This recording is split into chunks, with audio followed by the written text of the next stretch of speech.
I'm a dinosaur, motherfucking dinosaur. Watch me roar and eat these leaves. I'm a dinosaur, motherfucking dinosaur. Where'd you go? I can't see. Something like that. Okay. Great.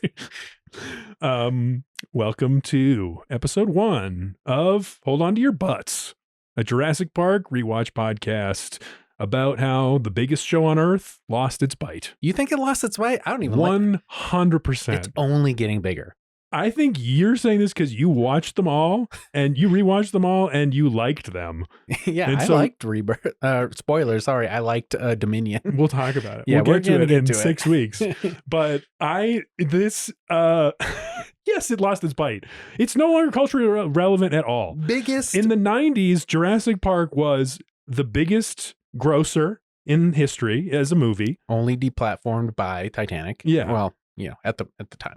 Have you seen the letter that Spielberg sent to Cameron? No. When they were like trading back and forth. I think Lucas was involved in this too because Star Wars was one of these.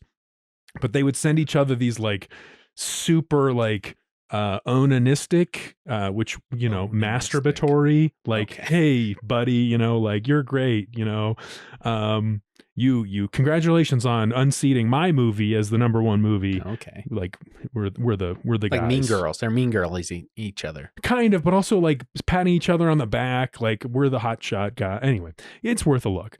But yes, it does. It has no cultural relevance. In the 90s, dinosaurs were huge. In the 80s, even dinosaurs were huge. I loved dinosaurs. I was so into it. And now, like, the most recent Jurassic Park movie, it made a bunch of money. It's not the biggest grosser in the history, but no one could tell you the plot. No one knows anything about it. No one cares about it. It's not. This guy could. Yeah, well, you watched it last night or something. When did you watch it? I rewatched all of them within the past 2 weeks. Okay. The last one, admittedly, I hadn't seen yet because the middle one. See, that's what I'm talking. That's what I'm thinking. I think the middle one of each series. You know, I'm thinking about it like prequels and sequel trilogies. Oh, like trilogies. Yeah. So the middle one in the trilogies are always the weakest one to me. Okay. Interesting. Quick pause. Bring the mic down a little bit because it's just covering your face. Down. Wow. Okay. Yeah. Great. Okay. Just because it'll look better. No, I want it to look better. Yeah. You look great, bud. Thanks. Okay. We're saying. You're just talking about how I look. Yeah. Really spread that open there. Are you seeing it? Yes, I can see it. Did you see what I did? Look what I did. I got this t-shirt. Yeah. And how we could both you say, got outfits. You know what? In the 90s, I mean, I don't know what you're talking about. I just dress like this. So, but I don't understand what you mean. This is not okay. Sure. This is a casual no everyday further outfit questions, for me. Sir.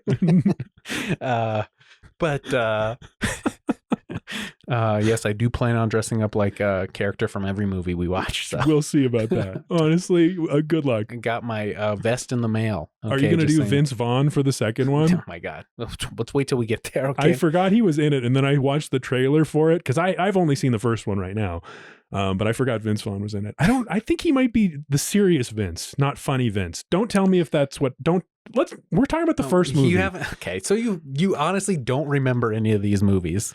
I remember some of most of the movies. Okay, yeah. As I was saying, I think the middle movie of each trilogy is the weakest one. And Fallen Kingdom, which is the sequel trilogies, the Jurassic World ones, were so bad, I didn't even watch the next one. But I did watch it recently. Yeah. And I think, I'm playing my hand here. I think it might be the best one. You told me this the other day.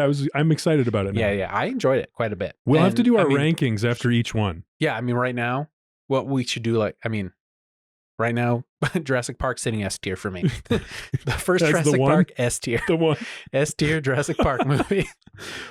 What's your relationship with the franchise? Good. Do you remember the first time you heard of Jurassic Park?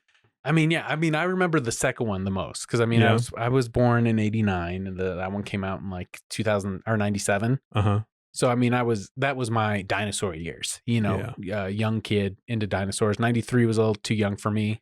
Too scary for a 4-year-old. Same. That's the thing about I watched it last night. It was like it's kind of a horror movie. It's scary. Yes. And it's kills. That's what it is. It's like horror movies, but the dinosaurs play the role of the Freddy or the Jason.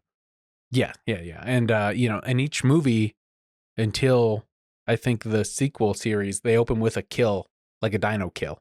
Okay. That's like a signature of the Jurassic Park movies. Which we both read the book. Yes. Gosh, I got so much to say about this friggin' series. So I think we should do a separate episode specifically on the books as well. Because I mean, I do think we can talk about the differences between the two right now because we're discussing the first movie, but I do think we should have a book specific one too. Okay. And I'm planning on doing a rewatch of all the cartoons, and I can summarize those for you because it sounds interesting.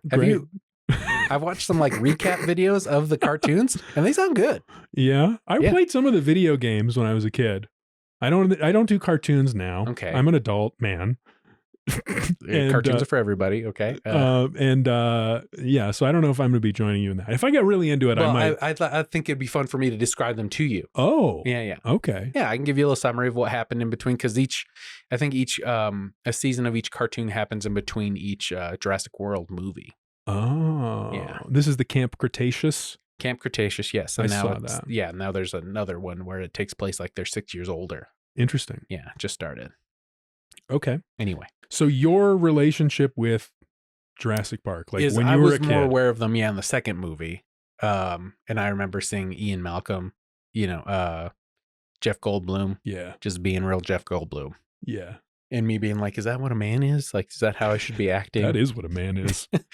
That guy Goldblum in the first Jurassic Park is like prime beefcake. Yeah, for real. He is a hunk. I mean, I was actually a little distracted by his tan. Yeah. He was so tan. He's got in that first movie. Olive complexion. I don't know if that's him naturally. That is an early 90s LA tan he's got going. It's such a 90s movie. I think you can almost see the fake tanner he's got on there when they shoot close up of his hands. There's a little bit of discoloration on each one. I did not pick when up he's on doing the droplets on Laura Dern's hands. Yeah. That was a good scene. Yeah, dude. Did you like the flirtatious nature of that, or would it turn you off? No, I liked it. I thought the love triangle element with Grant and Sattler and Malcolm was, the characters, it needed some heart. It needed some heart. And those dynamics were compelling. Yeah, for sure. And I guess just to go back to you saying that you think the cultural relevance of the Jurassic Park movies has diminished. Yes. I think you can't go into a supermarket without seeing some kind of Jurassic Park merch. Man, maybe. I'm pretty sure I could go into a Walmart right now and grab a Jurassic Park t-shirt. A Walmart? A Jurassic Park t-shirt? Yes.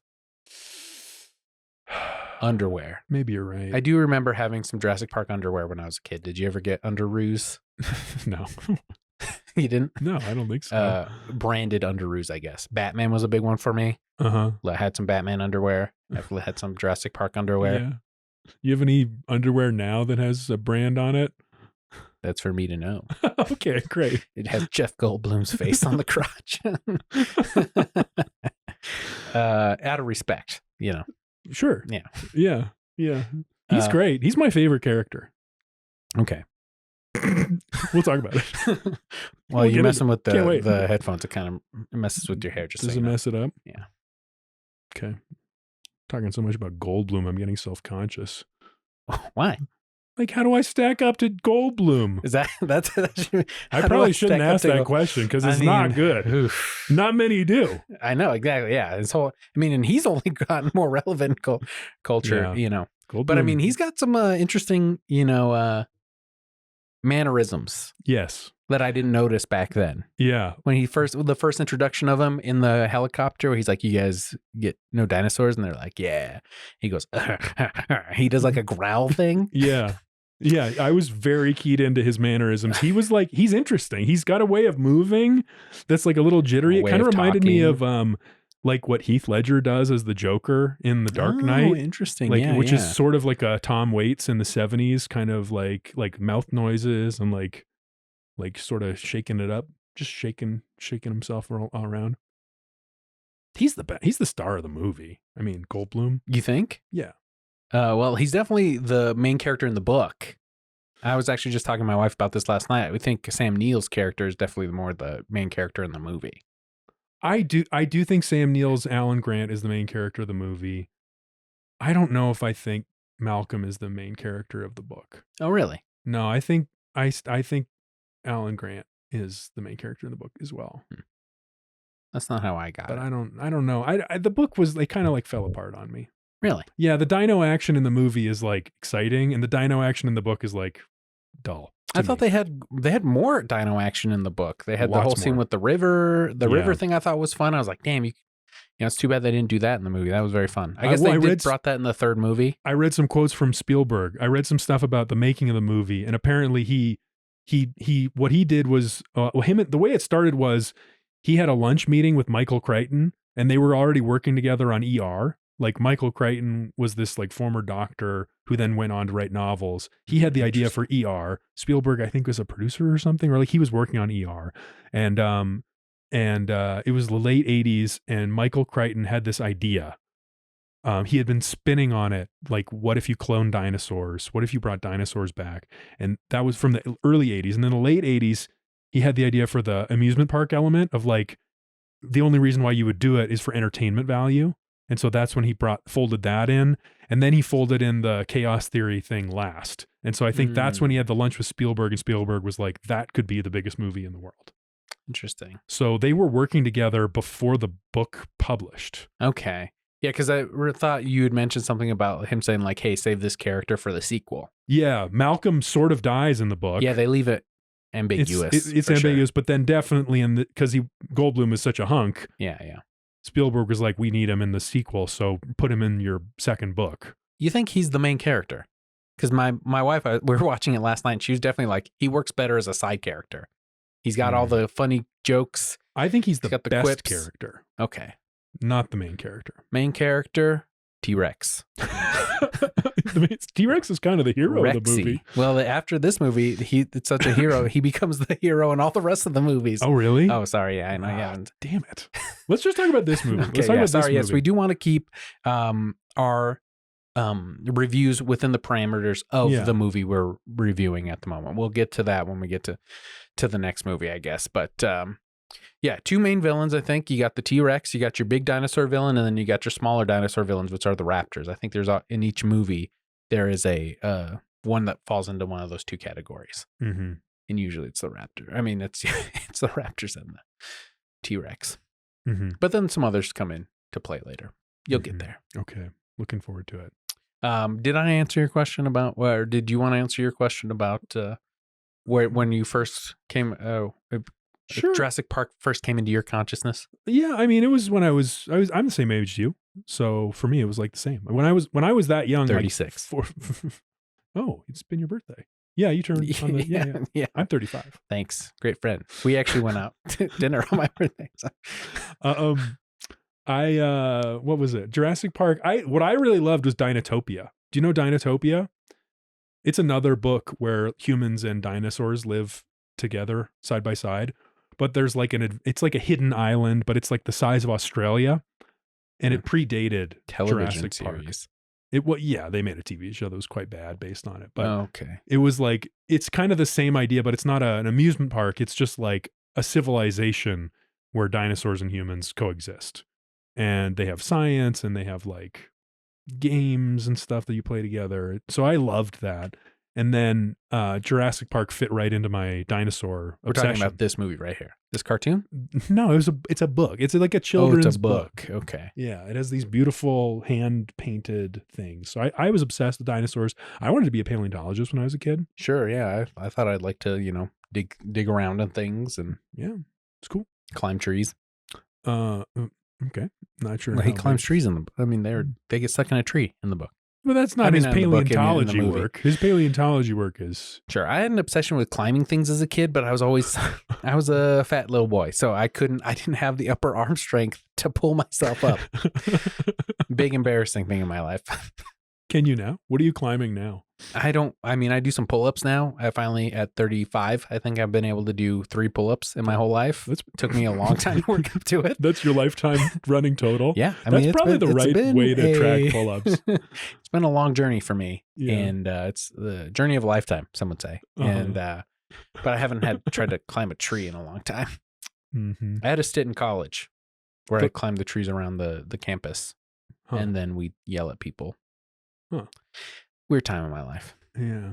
The last thing I tried to climb actually has a bit of a Jurassic Park tie-in because it was in a cenote in the Yucatan. Okay. You know what a cenote is? Yeah, it's an underground water cavern. Yeah.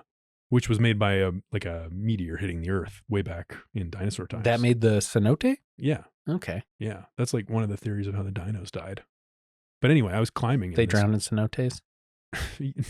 No, it's the meteor or the right. asteroid or whatever. It's but I was climbing up this rope ladder and I let myself fall, and the water took my glasses away, and I lost my glasses and they sank to the bottom, and I couldn't see for a few hours. Sounds like a life lesson right there. It was hubris. I didn't stop to think if I should, right, and only thought of whether I could climb the rope ladder. Oh, you didn't say your line at the beginning where it's like man creates dinosaur creates pod or whatever. God creates dinosaurs, God destroys dinosaurs. God created man, man created podcast. There it is. About dinosaurs. Yeah. That should have been, that's the tagline. Yeah, it's for good. Real. It's good. Right. This is a work in progress. It's a good scene in the, they can tell. It's a good scene in the movie, when Malcolm delivers that line. And he does this whole finger thing. It's interesting. See, that's another close up of his hands where I was like, yeah. And he has like a weird, and then this spoiler for the second one, when he points, he does like a weird, like this. Can you guys see it? He like puts his thumb here. He's pointing at everybody. It's like, you didn't know, you didn't realize that you were playing God. Anyway. Mm-hmm. Little mannerisms you pick up. You know, I'm an actor. Mm-hmm. Mm-hmm. I was a trained thespian. Anyway. So what do you think? Should we go through the scenes? Should we go through the story? Yeah, I have some notes I took as well. Great. Okay. So it opens with the first dino kill, where one of the workers. So there's like we're on Isla Nublar, the island of clouds, off the coast of Costa Rica. Isla Nublar. Yeah, off the coast of Costa Rica, and actually, we don't even know where we're at yet. Kauai in the movie. That's where they shot it. Did they shoot it in Kauai? Yeah. So is that Hawaii? The island of Kauai. Yeah. Cool. Cool. I didn't know that. I watched some special features. I can't wait to learn what you learned. Yeah. So there's this dino in a cage. We don't know what's in the cage. We know something's angry in there. Yeah, yeah. And there's a bunch of guys who look scared with great faces, and it's raining. Great faces. And there's like a guy with a cool hat, and then someone gets... Are you referring to Robert Muldoon? Muldoon. Yeah. The game warden of Jurassic Park? Uh-huh. Yeah. Uh-huh. One of the many flat secondary characters of the film. Well, this is something they were talking about in some other review, I was saying, but they're saying like, because Jurassic Park is kind of like a pulpy movie, you know, Spielberg's always taking from these old pulp movies that he loved and putting things like in Indiana Jones, things like that. So you have to have the new characters, you know, like that represent the modern day, which are like, you know, Laura Dern, Sam Neill, the scientists. Yeah. Jeff Goldblum's characters. But then you always have to have like this is just a stereotype. And so that Robert Muldoon is just kind of like a pulp stereotype. Oh, that's interesting. Yeah. Cause I mean, he's, you know, he looks like what you'd think of in any kind of, you know, cartoon comic book. He's just a cardboard cutout version of that character. Of a zookeeper guy, you know, or like Hunter. Yeah. Although I do like that they don't make him like like in the second movie. Well, sorry. Well, the Hunter's just like, I gotta, he's not just like, I want to hunt the biggest animal I can. He seems to actually like give a shit, at least I feel like from the movie. He's not just like, I want to hunt a dinosaur to kill it and have a trophy. Huh. I didn't get that from him. Did you? No, not really. I mean, he knows about the raptors. He likes them. I guess I'm also kind of painting the book version of him onto the movie now. I got some of the book version of him slipping into my impression because the movie character version is quite thin. You're right. Yeah, I'm putting that on him. Yeah, but that's good. It's nice. Yeah, any of that extra characterization. Well, he cares about the man. You know. Yeah, because he's trying to hold him. Grabs back. the guy, tries to hold him back, but putting his own life at risk. The dino gets him. The dino shooter. That's iconic. There are some lines I remember from the movie. That's one of them. Hold on to your butts, clever girl. I mean, which is another Muldoon line. Muldoon got some good lines. Yeah, we'll talk about that one a little bit more. I think. I mean, those are the two. Yeah. So the dino gets the guy. We see the kill. And then I think it cuts to the Badlands. We don't see the kill. He gets pulled in. It's a mysterious something. Well, it's obvious he gets killed. But this is the fine line he's running because I think this movie is a PG movie. And so he had, it's horror, but I mean, I think you got away with a lot more in the 90s. I think so too. It was there's a lot of violence. Like I wouldn't show the people think about this as a kid's movie, but it's not. PG-13. Yeah, PG-13 is probably right. But I mean, it is right because I'm looking at it right here. Just so you know. Oh, there you go. Yeah. Cool. But yeah, he has to play with that, like what can I get away with? Uh-huh. And, they don't show the kills that much. No. So that's the opening scene. Yeah. First kill. First dino kill. First kill. Pretty good one. Great. We go to the Badlands where an old, diminutive, white-haired man, an elderly gentleman. The Dominican Republic. Of great wealth. Mm-hmm. Oh, no, we're talking, this is, the next scene is when the lawyer's coming to the Amber. Yeah, you're right. To the Amber mine. Oh, I forgot about that. That was a great scene. That kind of reminded me of Indiana Jones a little bit. Yeah. And there's so much like setup you have to do. Because that's establishing that the guy who just died, his family suing the Jurassic Park guy, Hammond, for $20 million. And so the investors send this lawyer guy to investigate and make sure it's still like a legitimate investment. Yes. So then he's going to visit and Hammond isn't even there. And they drop a little hint about his daughter's getting divorced. Which is where why the kids are around later. Yeah. Okay. And that kind of comes back into play in the first Jurassic World movie. They do a thing with the kids' parents getting divorced as well. Divorced. Great. It's an interesting parent-kid thing. I don't know. Because Spielberg's always putting kids in there because, you want the kids to identify with themselves in the movie. Mm-hmm. But then they're dealing with like adult issues like divorce as well. So he doesn't sugarcoat the kids. It's not just like, no, I'm having problems in school. I'm getting bullied or something. It's like real life issues, I guess. Yeah, I think so. Which I respect. Yeah. I mean, I think it made the film more accessible. Yeah. More different kinds of people in there. And so this is the first time that you understand that they're mining for amber. Yes. But we don't know why yet. You see the mosquito in there. We just have the hint of the mosquito. And we know there might be a dino in the cage. Although everyone who's seen the movie would probably have known this is about dinosaurs. Now, I mean, what's also something I was talking about with my wife is that all these things you take for granted about knowing about dinosaurs, like, oh, one of the main things you know about frogs is that they can change sexes. Right. I think you get that from that movie. The cultural stamp that this movie made is like, now you get it. Yeah, some of the stuff about this movie is just like, it's like just background knowledge. Yeah, in or like dinosaurs evolved into birds. Yeah, like that's a big theme. That's the one thing that Alan Grant like demonstrates his expertise as a paleontologist. Yeah. And like that moment of realization where he gets to like answer this paleontological mystery that scientists had debated by seeing the real world dinosaurs. Like that was such a perfect example. And also you're right. That's became one of those things that now everyone kind of knows, sort of, even if I don't know if that's actually true, but it's something that people know and think about. With I think so. I think it's true. Yeah. Because I mean, everything I see now with like dinosaurs, they put feathers on them now, like animations of dinosaurs. Yeah. That's true. I don't know. I don't know anything about. For the listener, we're in Denver, Colorado, and one of the Rockies, the Denver Rockies, the baseball team, their mascot is a dinosaur, Triceratops. Yeah, so we're experts. We should put feathers on it, is what I'm saying. You think? Yeah, we should get rid of him. Maybe he has some kind of grisly death. He's not actually accurate. Rebirth, or maybe there could be this whole mystery where like, what happened to Dinger? What happened to Dinger? And then he's reborn again. With feathers. With feathers. More like accurate. Like well, just for a listener, one of the big things in Colorado is there's a lot of dinosaur shit here. Yeah. Bones. Yeah. Stuff. So anyway, so we know dinosaurs, I guess is what I'm saying. That doesn't mean we know what we're talking about. Basically experts. All right, we get the amber, the first shot of the amber with the mosquito in it. And the Mexican guy is like, or Dominican guy is just like, Grant's like me. He's a digger. Yeah, that was weird. Yeah, they like set up that he's like what did that mean? He won't want to leave where he's doing to come to Jurassic Park. Like he digs in. Yeah, or he's stubborn. Interesting. That's what I got from it. Yeah, I like that. I just thought it was weird. It is because they put so much emphasis on that line, and they ended the scene on that line. Yeah. And one of the things I noticed in this movie is like, they don't make movies like this anymore. I feel like everything's meant for streaming, stuff like this.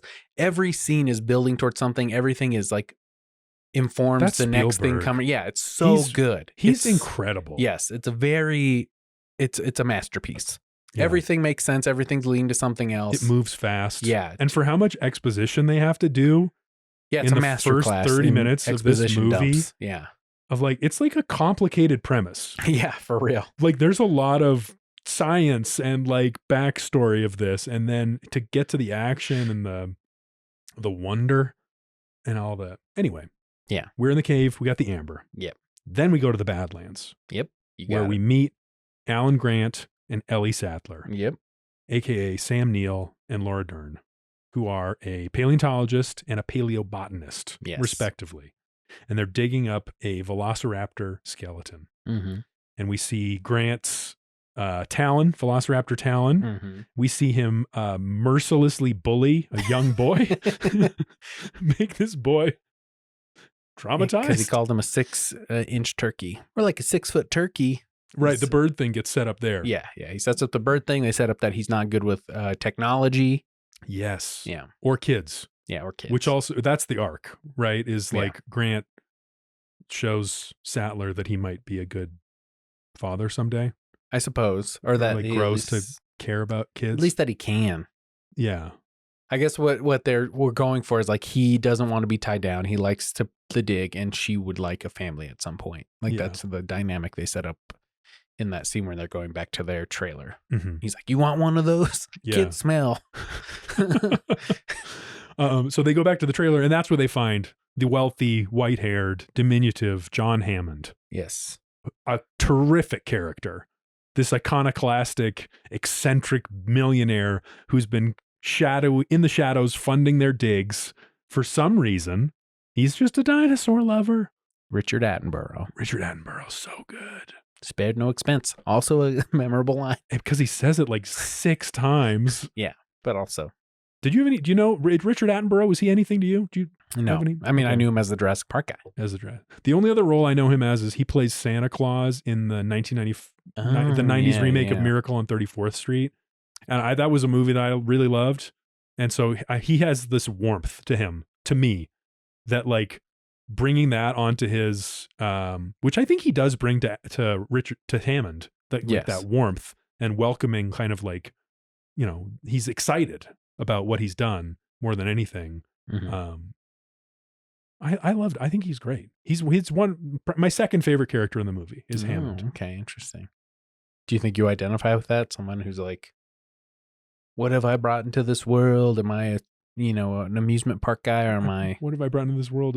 Yet another Jurassic Park rewatch podcast? I mean, I think, we both do a lot of podcasts. You're also like a journalist, just some background for the listener. And, I think you yourself are fighting with like, hey, am I a journalist guy who like cares about the news? Am I a newsman, or am I just a podcast guy? Am I a guy who does Jurassic Watch Rewatch podcasts because they're so fun?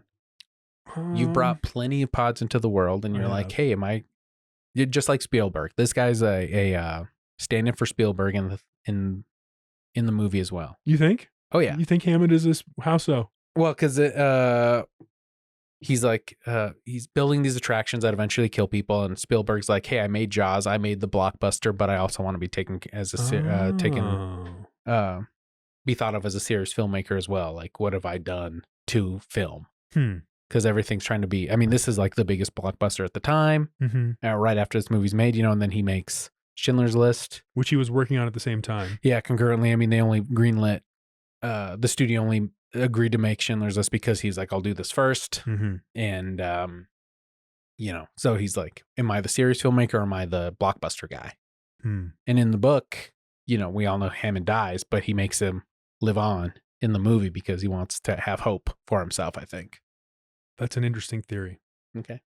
I'm going to think about it. Not my own. I mean, I've heard it on other podcasts and other people talking about that as well. Yeah. I don't know. You don't see it? I mean, I would have to know more about Spielberg, which that might be my project after this to go look into that. To Spielberg's. Yeah. Cause I mean, I guess I do love Spielberg, but I don't know. All I know about him is what he said about himself in The Fablemans. Interesting. Yeah, which is that like his mom kind of loved a guy who wasn't his dad. I haven't seen that one. Oh, it's good. I think I stopped seeing it. I stopped after Catch Me If You Can. I really fell off of Spielberg. So good. Anyway, so Hammond makes Grant and Sattler an offer. He's like, I got a problem. and you two are the right people to fix it. And the problem he has is this insurance liability. Yeah, guys come to inspect the park. Yeah, we need some experts to come and verify for my investors that the liability of my new park is not so great that their investment will become worthless. Or at least that the park's safe, quote unquote. I guess that's what I got. And it's like, these guys don't know if it, I mean, how would they know if it's safe? The Grant and Sattler? Yeah, they're paleobotanists. That's going to say it's okay. Well, I mean, I guess that they're is not weird. Safety people. They're not OSHA people. You bring in OSHA? Who should he have brought? I mean, I guess there's no other logical person, I guess. But I mean, the fact that he got a mathematician who specializes in chaos theory. Well, I think the lawyer actually, that he brings them in. The lawyer brings a mathematician in, yeah. Okay. Interesting. Yeah, I thought that is kind of weird. And he brings in the dinosaur people because he thinks their love of dinosaurs is going to get them on his side. Interesting. I feel like they brought Grant and Sattler just because they're like just experts in the material. Like they would have insight into the behavior of the dinos more than other. I don't know. You're right though. They should have had more like a security someone or like a animal wrangler. Right. It would mean Muldoon, I guess. Muldoon, except he's on the payroll. Yeah. So. Yeah. So he wants them to okay the park for the investors. Mm-hmm. So this is kind of where we get the first idea of, do we know it's dinos yet? No, we don't know it's dinos yet, because then they go to the park. We get the great shot of the helicopter coming down in front of the waterfall. Yeah, they're like, what kind of park is this? Yeah, it's like, why us? Why? I'm just a guy who digs up dinos. They get in these Jeeps with the Jurassic Park logo, which... Great color scheme. Oh my God. The red to tan. I mean, it's so 90s. The logo. I mean, it says incredible. 90s now, but I mean, at the time, very good. Oh. I mean, what do you think about people who have Jeeps with Jurassic Park logos on them now? When you see those driving around, which I've seen a couple, do you think nerd? Do you think too much money? This person has too much disposable income. I feel like the Jurassic Park Jeep now is like I feel like there's a similar thing going on with Jurassic Park Jeeps and like Sam Neill to Chris Pratt as there is with like Teslas and old Elon to new Elon. Where like maybe someone got that Jeep and then the reputation of the brand changed. You know what I mean? Like, I don't know if they got the Jeep for Pratt. They maybe were like into the old movies that were maybe a little bit better. In the new movies, they switch from Jeeps to Mercedes G-Wagons. I don't like this. I don't like this later movies. We'll get to those. We'll talk about those. Well, I don't get the gap. What do you mean? Like, you mean like it's just my thesis for the whole project, which is Jurassic Park has no relevance now. It used to be amazing in the 90s, and now it's just kind of like one of the franchises that's been around, and you kind of know it, and you get it. And arguably, oh my God, they're sending some IP. more people to the island to get eaten by dinos. Why? Because that's what we want out of these movies. I guess. Arguably, I think that's what makes a good Jurassic Park movie. Where they falter is when they try to get too wide. We'll see. We'll see how I feel by the end of them. But okay. I have a pitch. I told you I have a pitch for a legacy sequel. Okay, I'll tell you later. But I only feel better about it after having rewatched the first one. Okay, just saying. And only the first one, and none of the sequels. I'm sure these other people had their own ideas that I have never encountered or taken seriously. Yeah, but that's BS. I got my own. So, helicopter, Jeeps, real helicopters would have been CG. Amazing. I mean, I think that the use of all the practical stuff that they had to do back then makes it timeless in a way. Well, let's talk about it, because then the next scene is when they encounter the dinos and they're CG. Yeah. Because we get dinos that are CG and we get dinos that are animatronics. Yeah. And that's, people talk about this movie as if it has like the best special effects. Well, it's the first one to do it like this. It's the first one that like people saw, believed, thought it was good. They were going to use claymation stop motion. Really? They were going to do that like just like 1930s Godzilla. But like for the big ones, like for the first scene when they see the Brontosaurus. Yeah, they're going to do a whole miniatures thing because that's the only way they thought they could do it. So they brought in the best people. I got all this from the special features. So this is great. Yeah. So then one of the computer guys was like, "Hey, we could try to do it with CG," and Spielberg is basically like, "Show me." And so they did it, and he was like, "Oh my God, this is amazing." And like all the stop motion guys were like, "Well, we're extinct," and he actually put that in the movie. That's something that Jeff Goldblum says to Sam Neill's character. Yeah, which is a great line. Yeah. So great line. But then they ended up using Maybe you're right about this Spielberg is Hammond thing and the new technology being. I am. That's fine. That's percolating.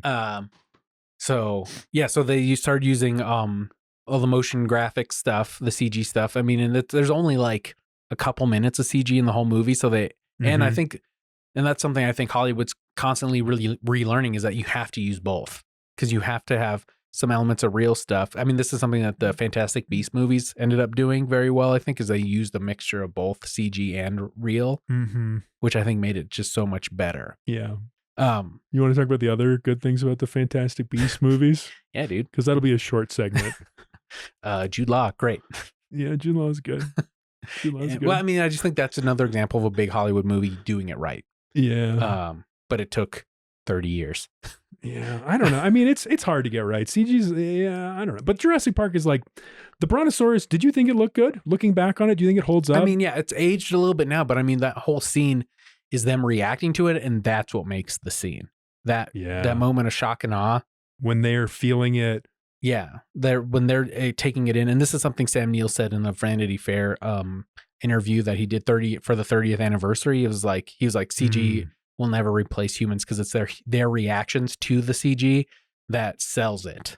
And so like that's his thing, is like, you have to see the real human emotion.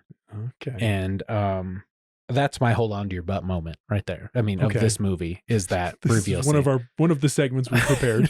What's your hold on to your butt moment? Yeah, right there. Ding, ding, ding. Yeah.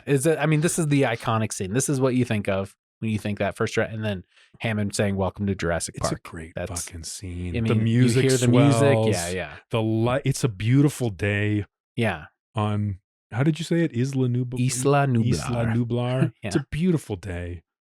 Yeah. And the dinos are there, and they see the two different species. I mean, sure, they could have done the Jurassic Park. The CG could have been a little bit better, but for what it is, and I memean, it's great. It works. Yes, it still hits. Like, yes, that was one of the moments where there were a few times I was feeling something. Yeah, they kept talking about like how, because this CGI like acting was so new back then, nobody knew it was. There's this whole interview with Jeff Goldblum on Letterman, and Letterman's like, "What did you do? What do you mean you're acting to a tennis ball? A little tennis ball? Yeah. And he's like, "Yeah, you just see the dinosaur." And they show when they're seeing the raptors for the first time. There's like Steven Spielberg's just off camera making noises, and he's like, "Oh yeah," and then they do this, and they're just like, and then you act surprised, you know. And Sam Neill said the hardest part was not to laugh. He's like, it was a lot hard. That's what you get paid for, basically, is what he was saying. Damn, that's funny. And so yeah, I don't know. I thought it was very interesting, and I think, so with the CGI people, the miniatures people ended up grafting on things to their miniatures, and then use those as models. So they were able to actually incorporate what they were doing into the CGI work, because otherwise they all would have just been out of a job. Good for them. Happy that worked out. Yeah. Wonder if they did that on the sequel. I'll have to watch probably not. Ooh. You haven't even seen it. I'll watch it. So around this, I don't know if this happened before this scene. There's another scene that's early on that I want to talk about, which is the introduction of Nedry, played by Wayne Knight. Nedry is Newman from Seinfeld. Yeah. So after the dig, then they go to the in San Jose, and they speak to Dotson. And I put Newman, but yeah. Wayne Knight. Wayne Knight, yeah. Wayne Knight. Newman from Seinfeld. We'll call him Newman. So he's meeting with a representative from a rival. We got Dotson over here. That's also another very memorable delivery. Is it? Yeah, I mean, I remember it. I'm happy for you. So they're Wayne Knight, Newman from Seinfeld is meeting with a representative from a rival company that wants the Dino technology. Yeah. Biosyn. And InGen is the good guys, I guess. Hammond's company. Yeah, Hammond's company. And so this guy is like, we're going to pay you $1.5 million for dino embryos. Yes. Because Newman from Seinfeld is like the tech guru of Jurassic Park. Yeah. He's the nerd that built all the systems. Yeah. So they then give him this is what I want to talk about, the Barbasol can, the shaving cream that has the hidden embryo storage coolant. Coolest fucking. So cool. So cool. Coolest. Yeah. I was talking to somebody. He's like, I would rather have a toy of that than the toy of a dinosaur. Yes. That would be great merch. They should do that. Yeah, they should. What would I store in there?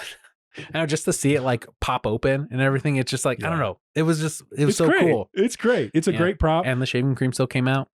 Yeah. And he does the thing where he puts it on that piece of pie. That's what I want to talk about. That was my favorite move. That showed his like disregard for other people. Yeah. Yeah. And his selfishness. Yeah. Everything is just so good. You're building character. You're telling a story. The little details. Yes. So good. So on the flip side though, something about it that's very 90s. There's a couple of details and scenes we've talked about. There's a fat guy is a bad guy. Yeah, it doesn't age well. It's okay. Although he was at least a capable fat guy. Yeah. They weren't, I mean, like even looking back on him, it's like he wasn't that fat. I was like watching him in the scene where he's like putting the embryos in it. I was like, he's not that bad. Like compared to, I don't know. He's great. He's got that big smile. He's moving around. He's like, doing stuff. He's capable. He's excellent. His performance. He's running through the jungle. Favorite character. Can't drive a Jeep. But no, he cannot. He's he's sliding everywhere in that Jeep. So he does the shaving cream thing. And then what happens? Where do we go back to? Then we go back to the park probably. Yeah, we're in the visitor center. Yeah. $1 million. Skeleton of the hilltop to meet Malcolm. Chaos. Malcolm on the hilltop. Is that where we get helicopter? Chaos Theory? Sorry. Yeah. That's now. Then we switch to the helicopter. Now they're on the helicopter going to the island. Okay. And that's where we get Malcolm growling and being like, "Oh, you guys like dinosaurs?" And he describes Chaos Theory. Yeah, the butterfly effect. Do you want to talk about Chaos Theory? Yeah, I got a little thing here about what Chaos Theory is. Okay. I bookmarked a lot of pages in the book because those are my favorite parts of Malcolm making the connections. And then in the movie, it was like kind of not as much as I remember. Again, he gets pushed to the side. He's a side character in this movie. He is. Chaos theory is the study of how systems that appear to be random or unpredictable can actually have underlying patterns and order. It's a field of study in math and physics. That's what Chaos Theory is. Okay, that's a definition courtesy of the Google, the Google Gemini AI bot. Yeah, I don't know. I don't know how I feel about how it fits on top of the Jurassic Park theme, except that he has this idea of like, systems, like complex systems, like inevitably going wrong. Yeah. Which seems to be that's his point that creates this like dramatic irony of, that the dinos are going to escape and like just go like nuts. playing God thing. It's the playing God. I don't know. Is and that the hubris Chaos Theory? of man? We should talk to someone who like gets Chaos Theory and can explain it, because I like sort of the vibe of this guy and the like rock star mathematician, and that he has this like weird theory and that explains it, but I don't actually know how it connects to his confidence that the whole endeavor of Jurassic Park is doomed to fail. I don't know why. Do you know why? Because of Chaos Theory. He understands Chaos Theory, so he knows if anything that can go wrong will go wrong, basically.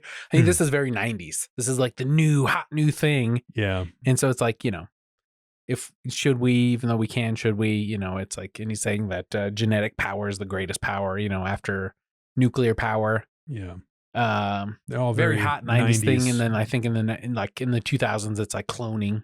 That becomes the next thing. Well, cloning is a part of this. It becomes a bigger part because the movies are aging with the people. I mean, cloning is involved in this. Yeah, but then when they get into cloning people, it's bigger in the later ones. Mm-hmm. Great, cool. More details from the later movie. Great, so glad you watched them all. So where do we go next? Can we talk about the DNA strand guy? I feel like Mr. DNA. Yeah, I feel like that's the next good scene is when we get the explanation of how Jurassic Park works. When Hammond takes Sattler, Malcolm, Gennaro, the lawyer, and Grant into. Yeah, what is he's like, how did you do this? Yeah, how did you bring back these dinos? Yeah. And then he's like, just sit in these. Another exposition dump. Mm-hmm. Very well done. It is very well done. It's like a cartoon DNA strand that explains how they got the DNA from the mosquitoes trapped in amber, and then they used cloning technology. A dinosaur, which is so good. I think it was so good that they had the guy explaining it with the Southern accent, because they're like, even a dummy like me can understand it, so you can too. That was my thought. Yeah. Okay.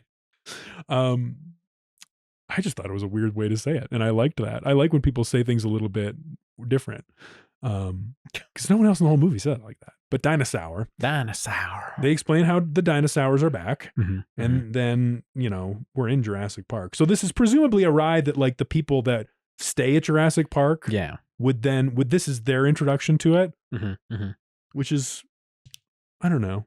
Would you visit Jurassic Park? That was a question I wanted to ask you. Oh yeah, if I could. I do love a theme park.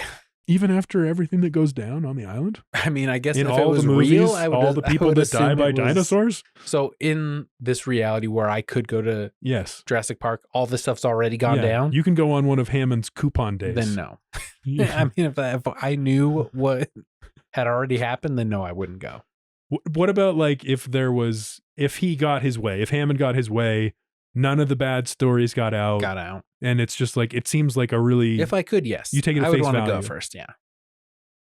I guess I would want to go too. Yeah. Well, thanks for being honest. I don't know. I mean, I wouldn't... Flying all the way down to Costa Rica. Let me check it out. It does... It would... I mean, the cost. It would be cool. If it took place in a world where the movies already existed... Then no. Then no. Yeah. Okay. Yeah. Can't bring in the other movies. Bring that mic down a little bit though, because you're getting. Yeah, you're leaning down. I'm sinking down. Yeah, and so then the next big scene is the introduction of Dr. Wu. Yes, Dr. Wu. The ride, the explanatory exposition dump of Jurassic Park, the park. Yeah, and they start talking about the eggs. The eggs. When we see the little baby dino break out of the egg, which was such a good effect. Yeah. Such a good effect. All the goo on the little baby. Yeah. And then we learn it's a baby velociraptor, and Grant is like, whoa. Yeah, and they're putting in all that stuff about how they can't breed because they're all females. They're doing all that very expertly. Yeah. Do we meet Sam Jackson at this point too? No, you hear his voice saying like, hey, the last ship leaving is coming soon, but you don't see him yet. I totally forgot he was in this movie. Oh my goodness. And he's great. So good. Yeah, right before he becomes the Sam Jackson everybody knows, because right after this he does Pulp Fiction, and then he becomes, of course, 93 and then 94. Yeah, then he becomes that's the Sam Jackson everybody knows. I doubt he'll be back in the sequels.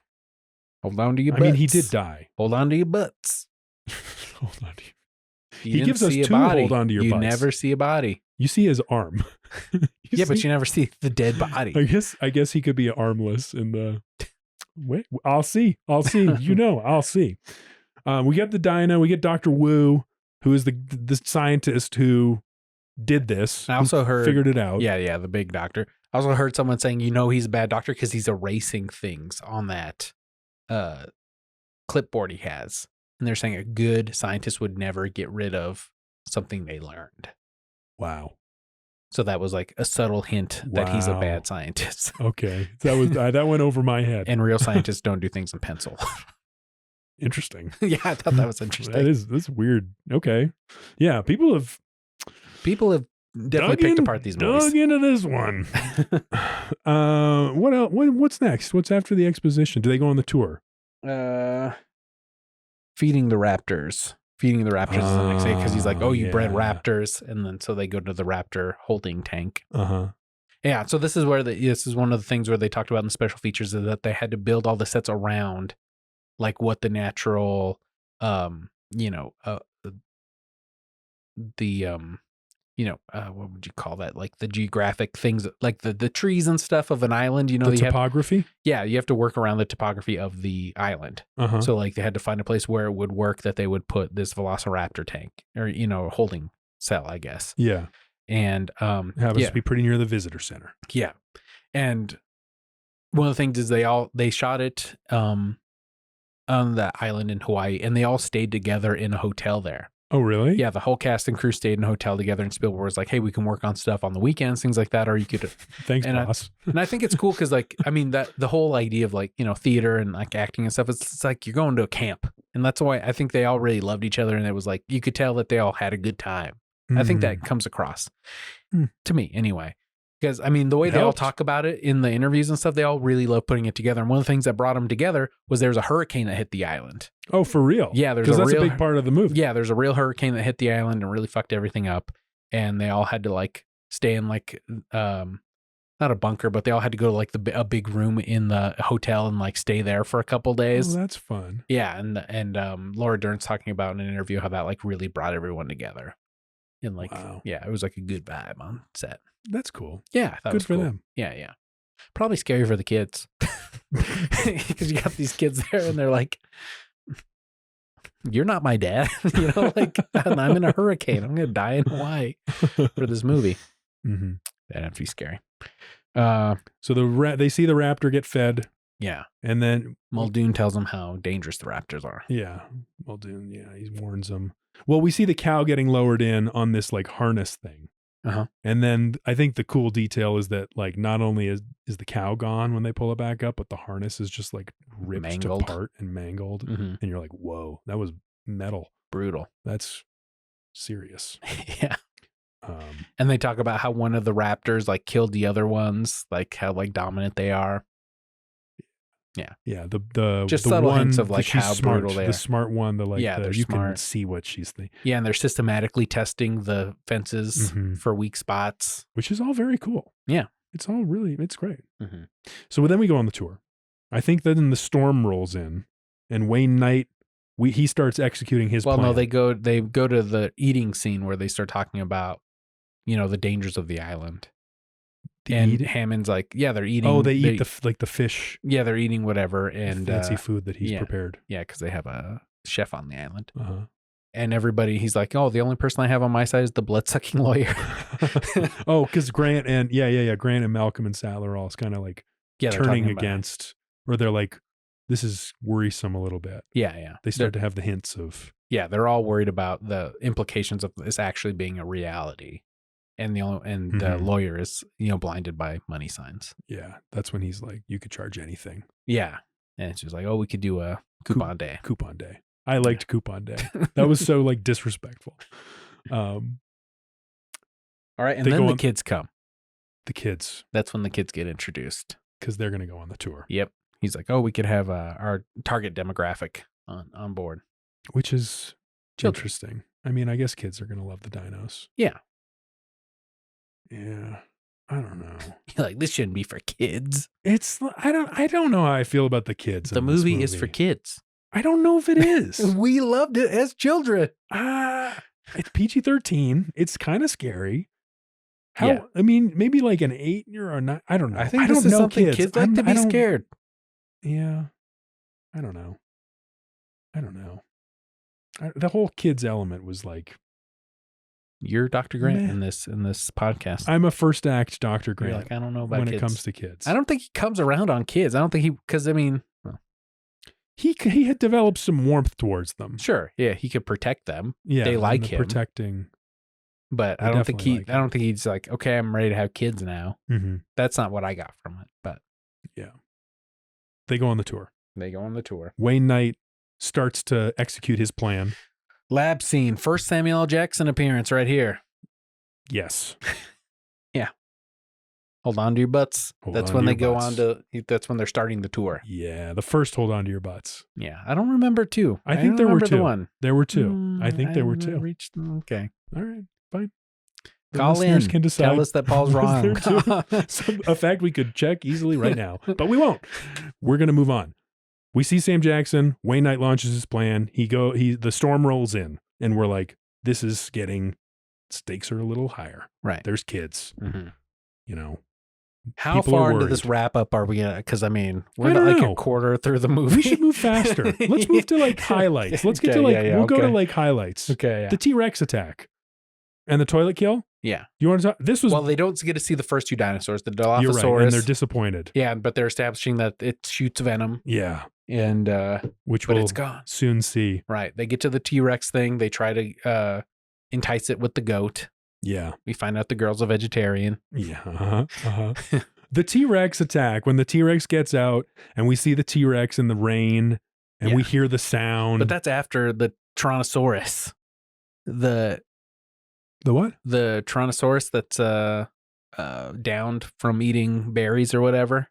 The Triceratops? Yeah. Is that after? Tyrannosaurus Oh, because Sattler Rex. goes Yeah. back. Sorry, yeah, that's my So that's mistake. a great. I mean, that's a good scene too. We see Yeah, her so with that's the poop. after they don't see the Tyrannosaurus. Then they go and they're moving along, and then they see the Triceratops. That's sick. Sattler leaves the tour. They're like, well, this first tour's Grant boring. goes. Sattler's talking to Malcolm, and Malcolm's doing the drop thing. The flirty. Yeah, and he like grabs her hair a never little bit know. and stuff. Man, he gets away with so much. It's like I don't think I could get away with that as a. This is 90s the shit. raw sexuality of this man. It's classic 90s shit. This is the. You don't think you pull it off? No, A woman who's into you, I could you pull on her hair like that a little bit? You think she'd be into it? Your wife not into it? I mean, Peak Paul flirting with your wife before you guys. You think she'd be into it? You think you have the confidence to pull that In this off? scene, he just met her that day. They'd been on. Yeah. It's inappropriate. Okay. She's also like over here. Let me with pull on your hair a little Grant. bit. Don't pull on my hair. Don't Come on. She's also like sort of with Grant. Yes, it's I've heard theories where they're not actually together. In the book, they're not. It's more established. But again, they're not like concrete together. It's still it could be left up to the viewer. I guess that's true. It's kind of like ambiguous. Although he does ask him later on if they're together, and Sam Neill says yes. Yeah. But I've heard theories where they're like he's just trying to make sure he doesn't creep on. Because it's a teacher-student dynamic in the book. He's still he's still a creep. He's creeping. I wouldn't say creep. He's aggressive. He's aggressive. He's a flirty guy. He's looking for the future Miss X Malcolm or whatever. Yeah.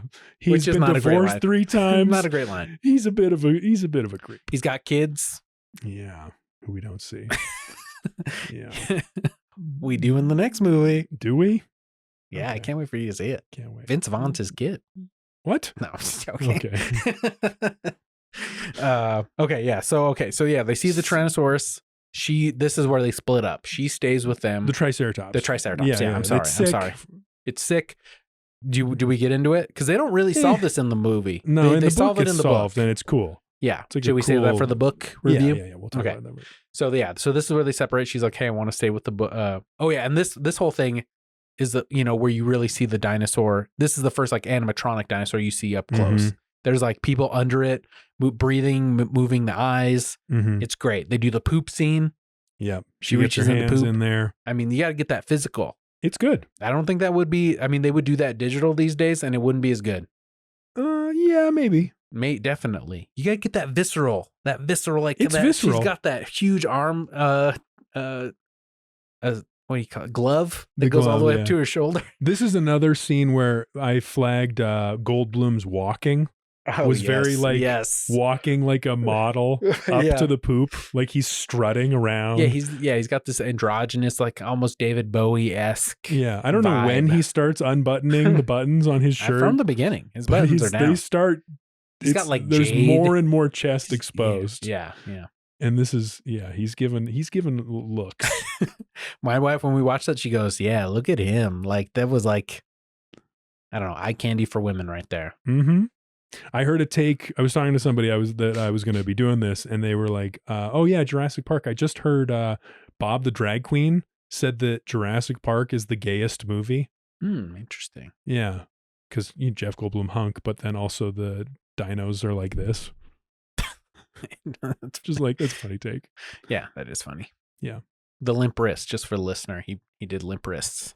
Gotta watch the video. I mean, I think people like. I mean, would you identify as more of a Sam Neill? And I definitely am more Jeff Goldblum, which is funny because we're supposedly. You? I mean, I'm dressed more like Sam Neill. You're giving I'm giving Sam Neill right here, so but my vibe is 100% Jeff Sam Goldblum. Neill. 100%. I almost did an unbutton here, but you can't really see it on video. Yeah. Anyway, maybe. but I think as it's us in life, I'm definitely more Jeff Goldblum. We'll let the listeners I decide. saunter like that, dude. You That's could a saunter? strut I would do. You're definitely more like a dinosaur. I'm like, what? Huh? Where are you going, guys?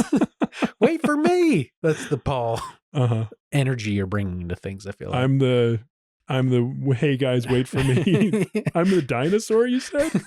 Yeah, I'm sorry. You I'm got the little kid. you got downgraded from even Sam Neill. I'm just the dino, one of the herbivores. Yeah, you're like a Dilophosaurus being like, "Hey guys, wait for me." Yeah. What's up?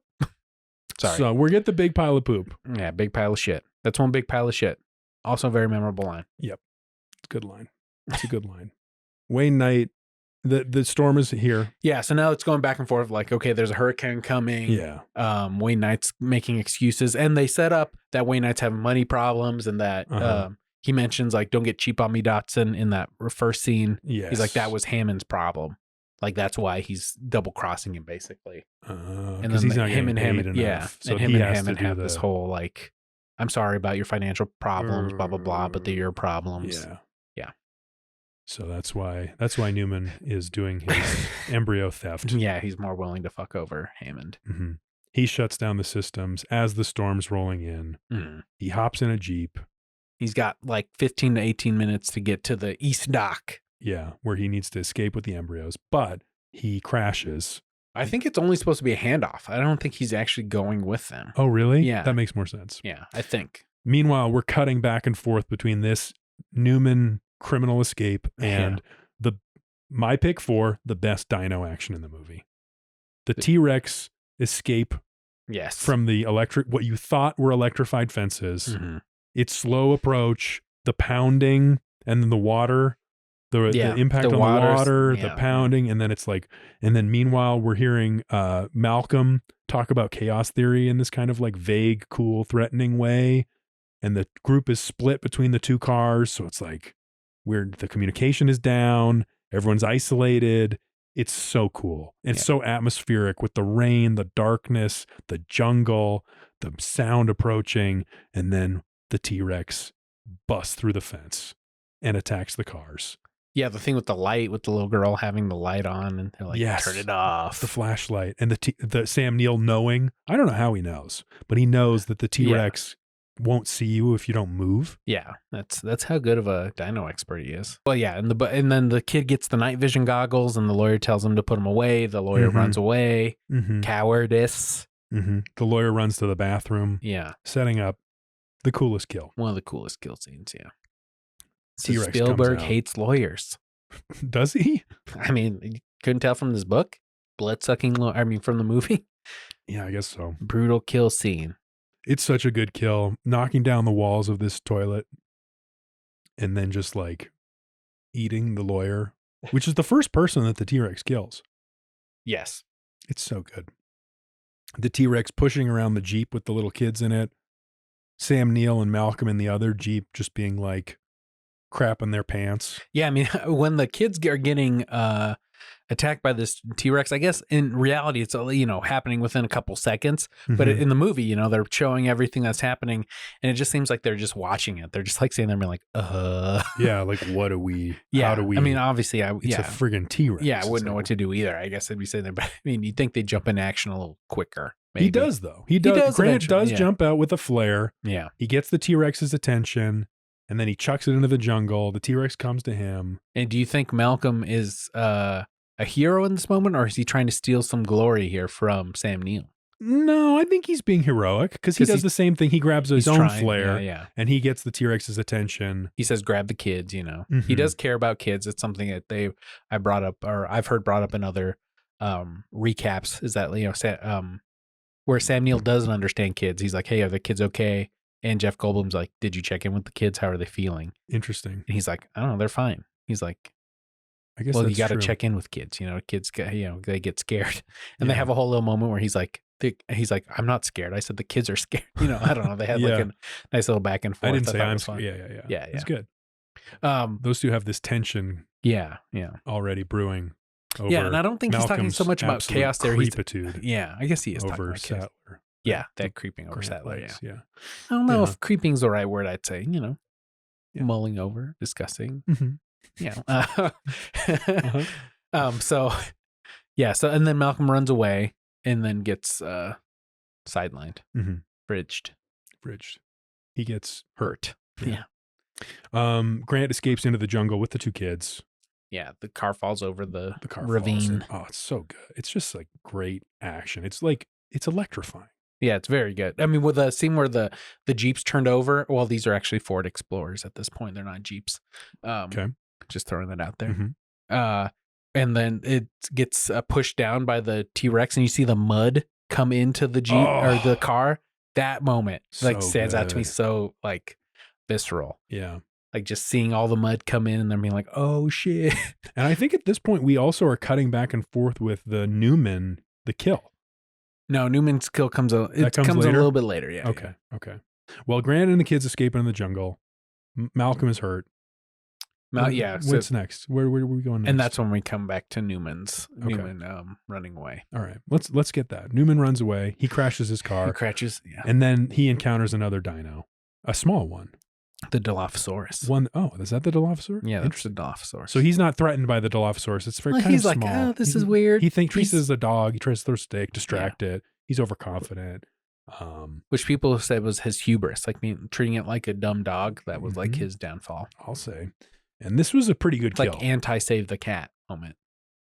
Save the cat's like a shorthand in script writing about like if you want to show who's the good person or like the hero in the movie, they save a cat. Yeah. Like they have him save a cat at the beginning. It's the anti. Yeah, so he's doing he's treating this animal like a dummy. Yeah. And like that's not respecting it. Yeah. It's a good kill. Because the dino gives him a little spit in the face. Yep. And then it flares its neck thing that we haven't seen before. And that's flares neck first, then spits. Oh, that's so cool. Yeah. And then it meets him in the car. Jumps him down. Meets him in the car. Yeah. Oh my God. It's good. Yeah, well, the whole thing with Newman's very capable. Even though he's like fucking up in the car, he gets the the winch around the thing and he's doing That's it. True. He gets the winch, which I think. He does fall over a couple times, but I don't think they don't lean on it as much as you see other movies being like, oh, the fat slob. He's not like the clumsy flat slob. Yeah, he does do all those things, but they don't like. I don't know. The way they do it isn't. I don't know. That's not the main thing about it. Yeah. Great kill. Yeah, very good kill. Yeah. And this is where I start getting muddy on the scenes. Yeah, this whole second act is like, after the T-Rex kill, it's like, oh, now we're going back to the visitor center. The systems are down. How do we reboot the systems? The electricity is down. And then Grant and the kids are in the jungle. Yeah. And they're like encountering dinosaurs sort of like on a more equal footing. They get out of the tree. The kid, falls out. He goes up to get the little boy out of the tree. Yeah. They have their escape from the tree moment. Yeah. They end up climbing another tree to get. Is there any of this that stuck out to you? The tree, the kid, when he gets in when he meets him in the Jeep or the car up the tree, he goes, I puked. He goes, it's okay. Yeah. The puke. Because the kid would be like, I puked. That was later, maybe. Yeah. Yeah, I don't know. This was like, the Grant and the kids in the jungle was like, meh. I like the scene later. I know this is jumping ahead, but I like the scene I think later. we got to start, we've got speeding it up here. It's also the movie. This is the weak part. It gets boring. Interesting. Yeah, that's how I felt. Interesting. Laura Dern's doing her thing. She's like, hey, we got to go get him. Yeah. Because the Hammond asks Robert Muldoon to go get his grandchildren, and Laura Dern goes with him. Mm-hmm. So that's when they find Jeff Goldblum. Mm-hmm. They get People him in the car. Around. Yeah, the T-Rex chases them. That was a good scene. Yeah, that's good. Good chase. Good chase. Have we gotten to Life Finds a Way? Yeah, that was all the way back when they meet Dr. Wu and they do the egg scene. Was it? Yeah, that's where Life Finds a Way. That's another great scene. Yeah. Great line. That's Life Finds a Way. Classic. This whole podcast started, I have to tell the story, but yes, please. We decided to do this podcast on another podcast that I make, a local daily news thing called CityCast Denver. Mm-hmm. We have been talking about this Jurassic Park themed bar restaurant thing that's coming to Denver. Immersive experience. Yeah. And they're naming this experience Clever Girl. Mm-hmm. And so on the podcast, I was trying to explain the reference because no one else knew it. Yeah. Which was shocking. Yeah. Everybody I've talked to is like, what? Well, they had such disdain like you did when they didn't understand the reference. Mm-hmm. So I tried to explain it and I was like, Clever Girl. Yeah. Like when the velociraptors are going into the kitchen and then the guy's like, Clever Girl when the raptor opens the door. And we got so many complaints about the podcast. And I was like, wait a second. I used to love Jurassic Park and now I don't know shit about it. Turns out the Clever Girl thing is later, but Life Finds a Way is another one of those things that I actually remembered when I was watching the movie. I have done this before. I have misremembered this movie before in public. I was at a party once like 5 years ago And I don't know why it came up, but I tried to reference Jurassic Park and I said, nature finds a way. And then someone was like, that's not the line. And I said, what do you mean? And they were like, it's life finds a way. And then everyone in the party was like, yeah, it's life finds a way. And I was like, God damn it. Pedantic nerds. And I felt bad then, just like I had felt bad on CityCast. Oh, you keep misreferencing this movie. It's just funny. 2 times. Yeah, I can't believe it. It's 2 the bane of times. your existence. Something that I used to love so much. And you're putting yourself to shame with it. Yeah. What else do we talk about with this movie? I mean, the raptors in the kitchen. Raptors in the kitchen. That's when it gets good again. You think? When the raptors escaped and everyone's back at the visitor center. Well, there's that whole scene where they're trying to get the power back on. They figure out how to do that. And they're doing the thing. Well, because the kid's climbing down the fence, the electric fence at the time. Timmy gets zapped. Yeah, and you're getting this juxtaposition of her doing this very heroic thing, trying to get getting the lights on and stuff. So you're rooting for her, but you're actively knowing that the boy's going to get hurt. Yeah, that is happens. The way he cuts between 2 things like that. Good. The Wayne Knight escape and the first T-Rex attack has that, and then you're right. That's the electric fence and the Sattler turning the power back on is really nice. That's quite. And again, you're kind of misremembering because it's not the T-Rex and the Newman it's thing. Like that. It's He's the T-Rex. Escaping. Newman it's is the T-Rex and them talking about Newman in the lab. Yeah, I mean, again, I just don't want you to embarrass yourself. I'm fine. I'm fine.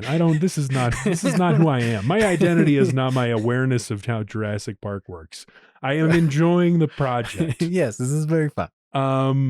So that's a great scene. Yeah. Him getting electrocuted. The criticism I've heard is this fence that is supposed to, keep T-Rexes from touching the fence doesn't kill this boy. Good point. Good point. He gives him CPR and he's fine. Again, Spielberg not afraid to hurt kids, which I think is important. When has he ever hurt kids? The kid gets electrocuted and almost dies. Yeah, but what else? What they also get fucked up during the first T-Rex attack. Oh yeah, He they don't falls get out of hurt. They don't get like he gets pushed out of the tree, or he gets pushed. The car gets pushed out into the tree, and the boy's in there. Yeah, and the boy like throws up. Okay, I mean, I guess they get hurt a little bit.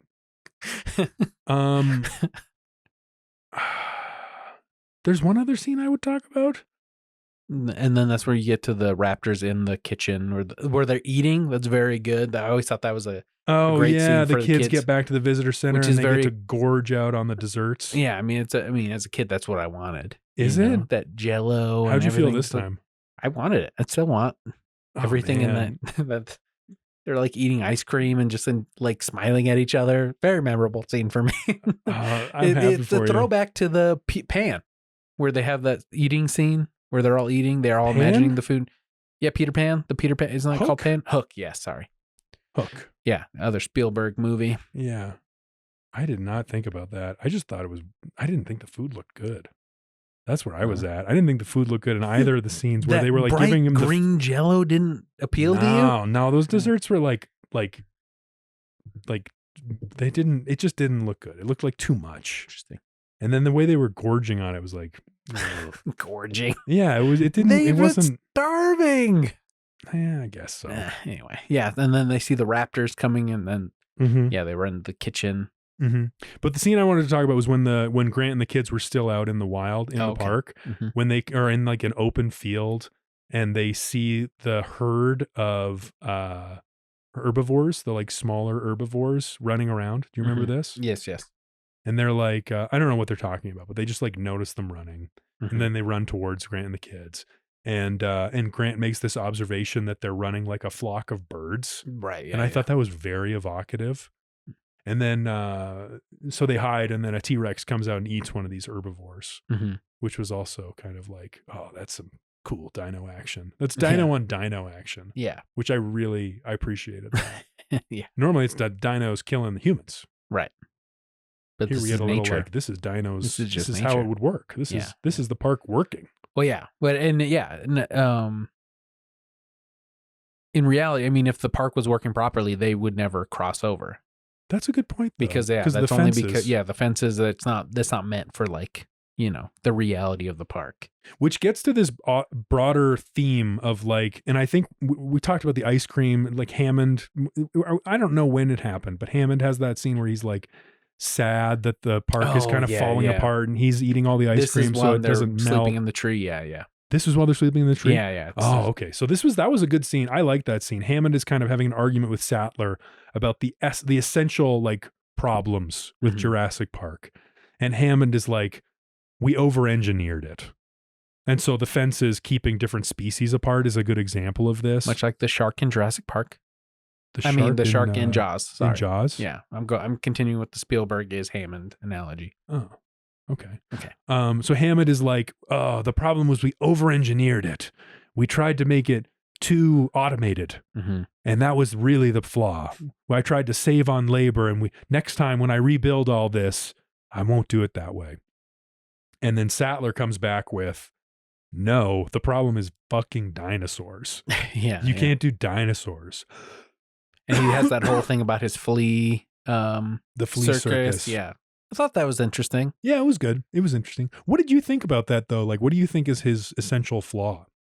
The hubris, just the hubris of man. The thing is like, he's like, I'm going to do it again. I have time. Yeah. He's like an old man at this point, and it's like, he's still thinking he has time to do it. He's not just enjoying what he has. He's always like living in the future. And I think that's the flaw. Is like not just enjoying what we have now or being able to wanting more. Yeah. The could, not should. Yeah. Of cloning dinosaurs and making an amusement park. Yeah. I guess so. You don't agree with that? I think the automation is a problem. I think that was a big issue. Yeah. Sure. Like they designed the systems really bad. So you think the problem is they didn't think the park through yeah, I guess so. I mean, so you think they should do the park and do it better? No, well, I think they could have. I don't know what kind of resources he had available to him. Hammond. Spared no expense. I think he might have spared some expenses. Well, the thing he could have built higher fences. He could have built more. He could have had rocket launchers in case of attack instead of these machine guns. Well, He could have had they more. go in that in the book. Like he didn't want to. Yeah, exactly. He could have done more. Could have done more to keep it safer. They didn't actually have things that kill the dinosaurs because they didn't want to ruin the investment that they made in these things. Exactly. And then, the automation was so high because they wanted to keep costs low for having people there. They didn't want to pay people to run the park. So the automation thing. Sparing expenses. I guess so. I guess they did spare some expenses. And like the scene of the T-Rex eating the herbivore guy, whose name I forget, like that's the experience I would want out of a park. Herbivore guy. Whatever the flock of bird type dinos. I don't know the name of those. You said guy, so I wasn't. Oh, sorry. That was person. Yeah, dino. Yeah. When the T-Rex eats that dino, it's like, that's what I want out of the park. Like, I don't want it to be like a zoo. I don't really, that's not, I want it to look like an ecosystem works, like how dinos would have interacted with each other. That's part of the fun. You don't want to put all that money into a dinosaur just to have another one eat it, Yeah. And he has this whole idea of like trying to control them by not letting them breed, by only making females too. Right. Which is like, I don't know. Do you need to do that? Maybe you do. Well, yeah, because you don't want them to have an uncontrollable dino herd that like gets off the island. I mean, you have to have some safeguards. Yeah. And that was that whole thing with the not having lysine or something in their diet, so they would go into a control. They would go into a coma and die if they didn't have lysine-rich food. Yeah. Anyway, he spared expenses. Okay, we can go on. Okay, yeah, no, I like that. That was your point. That was my whole point. He spared some expenses. But yeah, that's a great moment there between the two of them. Mm-hmm. She gets her heroic moment running through the innards to turn on the inner workings of the park to turn on the power. Yeah. And we see that Sam Jackson has been killed by a dino. Right. By one of the loosed raptors. Yeah. He loses an arm. That's all we're sure of. We know there is a Sam Jackson arm. Yeah. That's all we know. That's there. Yeah. Exactly.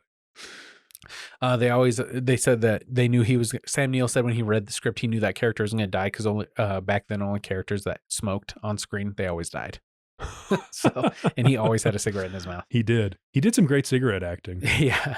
Like having it flop around and stuff. Yeah. You don't see that a lot anymore. No, not anymore. Which is fine. Yeah. I'm okay with that. Just me personally, I don't need to see cigarettes in movies. Although I don't think there should be a big push to take them out of movies digitally. Is there? I think so. There's a there been push to take taken cigarettes out of media, or like, posters, things like that. Oh, I've heard of that anyway. I wonder if there's movies that. I think there is, but maybe. anyway, yeah. So now we're getting to the the wrapping it up, the climax. Yeah. So the raptors fight with the T-Rex. The T-Rex saves them from the basically, the raptors have chased the kids and Grant and Sattler through the whole visitor center. Yeah, we get to she's a hacker. The power back on? The hacker thing. Yeah, the little girl being a hacker. That was great. This is how I imagine our wives, because our wives are both in tech. This is how I imagine them, what their work is. The weird visualization of files in. Yes. Oh, it's Linux. I know Linux. It the looks little like girl says. Yeah, it looks like a video game. Mm-hmm. She's navigating through a video game. Yeah. That's what I imagine. My wife does in tech. Yeah. Because she says she does tech, and I'm not sure exactly what that is. The little girl that does tech. I mean, I don't know if I want to reveal my legacy sequel idea, but that's another important tie-in. Interesting. The fact that the little girl is a hacker. Okay. Yeah, but they set that up very early, and that comes back that she's a hacker, which is fun. Mm-hmm. She's the one that she turns back on the system. Yeah, she turns back on some stuff that they need. The lock on the door. Yeah. So they can keep the raptor out. Yeah. The whole raptor chase, this is where I felt something about the animatronic aspect of the dinos. Because they had some digital raptors, but mostly were using physical raptor models. And I thought they showed their limits in this sequence. There was a lot of really great stuff. Like that one shot where Grant is pulling the little girl up through the roof, through the ceiling tile. Yeah, and then the raptor jumps up at her. That was amazing. That was such a really thoughtfully planned out shot of the raptor that created so much tension around, are they going to get into the ceiling and escape? Spielberg, just a master. Yeah, Let me be the latest person of many millions to say that guy knows how to make movies good. For real. But yeah, I mean, because they were constrained in what they could show, what was, realistic to show, they had to set up things like that. They had to really make these build the tension and stuff like that. So when they did show the dinosaurs, it was sparingly and they did it right. And there was a lot of looking up at the dinosaurs and seeing the kids being so small. The scale, I think, is something that really worked for them. And something nowadays, an argument for movies now is when you see Godzilla fighting King Kong, it's they're just both these big. They're both big. Big. Yeah. They're not, there's no scale. So they're not scary. Yeah. And same thing with Transformers movies, stuff like that. It's because they can use all the digital effects they can, should they, kind of a thing. I mean, it's the same argument. Just because they can doesn't mean they should. A butterfly flapped its wings on the other side of the earth. And that's why Godzilla sucked. The thing about the animatronics that I felt like they kind of pushed it a little too far was I started to realize what the capacity of movement the faces of the dinos had. Interesting. Because all they ever did was they kind of bared their teeth and they opened and closed their eyes. Wow. And that was the whole thing. That was what the animatronic That's what faces do. Well, they could flare their nostril. They could, suck in their teeth. They could open their mouth. You saw a little steam on the windows. That was a good one. That was good, The steam and the eyeball. Yeah, I mean, they did what they could with what they had. He did so much. He did a lot. Apparently, there's a whole thing about those dinosaurs aren't accurate to what dinosaurs would actually look like in real life as well. Because Are you saying this as a Coloradan? Yes, and just as a person, because they just put skin over the bones. So they didn't account for fat deposits, muscle, or what? Yeah, so they're just bits. Yeah, so they're saying it's still not even that realistic. Yeah. Well, I mean, the only way we can really know is if we build our own Jurassic Park. Yeah, go back in time. Two different, equally unrealistic things. Completely. I think mine's more whimsical and fun. I'm the whimsical and fun one. That would be a good Jurassic Park sequel pitch. Go back in time to the real dinos. How about that? Be interesting. Huh? I wonder if I don't think we could survive in that dynamic. Well, that's the movie. Could we survive? I mean, even just the atmosphere. Even just the atmosphere, I think might be had the more oxygen. Yeah, too much carbon dioxide or blah blah blah. Yeah. Okay. I You'd have to be like, wearing astronaut suits the whole time. I mean, that'd be interesting. Yeah, that's part of it. That could be part of it. Maybe you take a pill. Okay. Huh? Oxygen pill. Yeah. Got it. I don't know. Sure. Yeah, I'm with you on that. Okay, great. Cool. Okay, good. Okay, yeah. Great, so they get off the island. No, the T-Rex saves them from the raptors. Yes. They kill some of the raptors.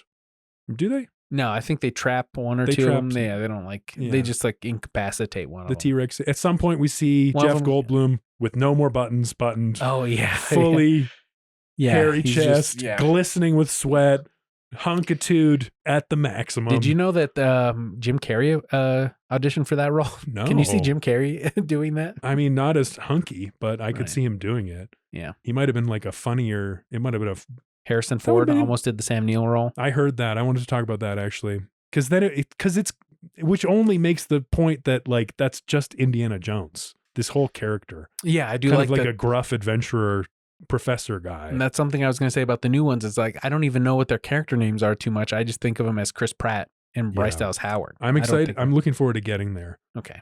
Because I think Malcolm, like I know we've talked about Malcolm has come back quite a few times in subsequent movies. I think they did that because he's the best and most distinctive character. Arguably, he was the biggest star of this movie, like to be in this movie. Jeff Goldblum was the I guess I biggest could star see at the that time. too.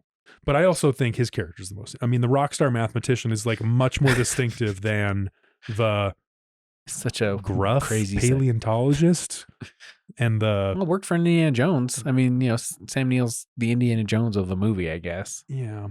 But it's not as fresh. Like Hmm. we had never seen A rock star mathematician. a yeah. hunky rock star mathematician chaos theory. That's cool. It's very dude, cool. I can't wait to make a rock star podcaster, huh? Maybe. In the next movie. That's not They the keep trying to times. do that. Like the Godzilla movies, they had a podcaster. Yeah, but they're not rock stars. No. It's yeah, not they're cool like right nerds now. yet. Unfortunately, No, we're what gonna we're make it doing cool. is sure. They're gonna hear about hold on to your butts and everyone's gonna change their mind about. Okay. So credits. Credits. They get, so they I have a take on the credits if we want to get there, but Sure. I don't know. What else you got from the Well, movie itself? I think this is where the T-Rex becomes the hero of the movie. Yes. It saves them from the he raptors. saves them from the And it's raptors. great. Yes. And very the good. shot of the T-Rex eating the raptors when they're kind of destroying the model of the Yeah. T-Rex bones Mhm. and the Welcome to Jurassic Park Park. banner is falling and you're like, Hammond's dream is fully dead. Yes. Fully dead. T-Rex roars, which is like an amalgamation of like 9 different animals put Mhm. together. Yeah, it sounded good. It Yeah. sounded cool. Yeah, very distinctive sound. And then they get off the island. Helicopter comes, takes them off the island. Yeah. Hammond, I wrote down Hammond is sad and seems to have learned his lesson finally. Did you get that sense at the end?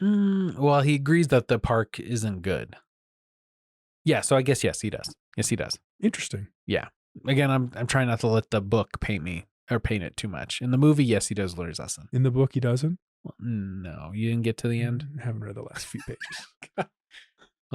Should we spoil it now? Because we're going to talk about it Sure, eventually. yeah. He dies. He dies? Yes, he dies. Hammond dies? Hammond dies in the book. What? How does He is it gets a cool eaten by a dino bunch kill? of those little those little Oh, things. shit. They should have done that in the movie. Well, that was an argument. But again, Spielberg wants the guy to live He because wants he's the him. sequels. No, because he's him. Hammond is Spielberg. Spielberg I- doesn't want to be destroyed by his creations. I'm undecided on this. Hammond is Spielberg. I'm undecided.